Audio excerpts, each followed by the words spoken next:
পলাশবাড়ীতে 208 কোটি টাকা ব্যয়ে শেখ রাসেল মিনি স্টেডিয়ামের বরাদ্দ।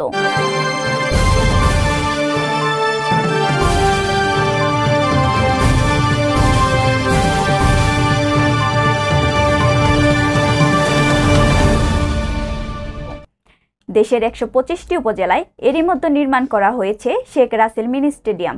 এর ধারাবাহিকতায় এবার দ্বিতীয় ধাপে 186টি উপজেলায় নির্মাণ করা হবে এই স্টেডিয়াম। দ্বিতীয় পর্যায়ে স্টেডিয়ামের জন্য বেছে নেওয়া এই 186টি উপজেলা বাছাই করা হয়েছে 57টি জেলা থেকে।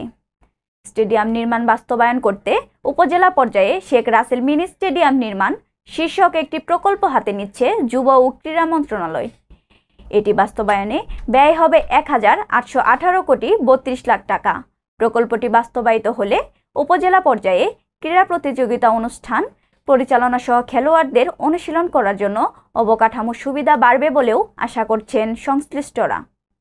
এরই মধ্যে প্রকল্পটির ভূমি অধিগ্রহণের অর্থ ছাড় সংক্রান্ত পরিপত্র জারি করা হয়েছে। রংপুর বিভাগের গাইবান্ধা জেলার পলাশবাড়ী উপজেলায় 208 কোটি টাকা ভূমি অধিগ্রহণের জন্য ছাড় করা হয়েছে। জাতীয় জীবনে শৃঙ্খলা, সুস্বাস্থ্য, নেতৃত্বে ও চরিত্র গঠনে খেলাধুলার অবদান অপরিসীম।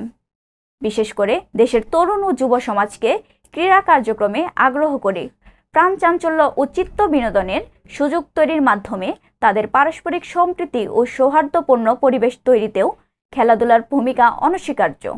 সে কারণেই বর্তমান উন্নয়নমুখী আওয়ামী লীগ সরকার প্রতিটি উপজেলায় খেলার মাঠ নির্মাণের জন্য উপজেলা পর্যায়ে একটি করে মিনি স্টেডিয়াম নির্মাণের পরিকল্পনা হাতে নেয়।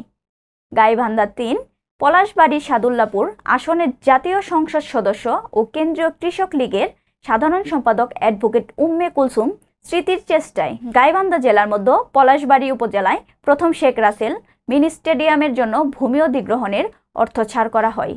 এর অংশ হিসেবে প্রথম পর্যায়ে 125টি উপজেলায় শেখ রাসেল মিনি স্টেডিয়াম নির্মাণ প্রকল্প 2019 সালে 30 জুন শেষ হয়েছে। এবার দ্বিতীয় পর্যায়ে 186টি উপজেলায় এই মিনি স্টেডিয়ামে নির্মাণ প্রকল্পটি হাতে নেওয়া হয়েছে। প্রকল্পের মূল কার্যক্রমের মধ্যে রয়েছে ভূমি অধিগ্রহণ ও ভূমি উন্নয়ন, প্রতিটি উপজেলায় শেখ রাসেল মুরাল স্থাপন, পেভিলিয়ন ভবন নির্মাণ, গ্যালারি, কম্পিউটার সামগ্রী ও আসবাবপত্র কেনাকাটা, আরসিসি সারফেস ড্রেন নির্মাণ এবং গাছ লাগানো। প্রকল্প সূত্রে জানা যায়, প্রকল্পটি বাস্তবায়িত হলে সংশ্লিষ্ট উপজেলায় ক্রীড়া প্রতিযোগিতা আয়োজন করা সহজ হবে। তাছাড়া এসব স্টেডিয়ামে খেলোয়াড়রা অনুশীলন করতে পারবেন, তাতে করে তাদের দক্ষতা ও যোগ্যতা বাড়বে।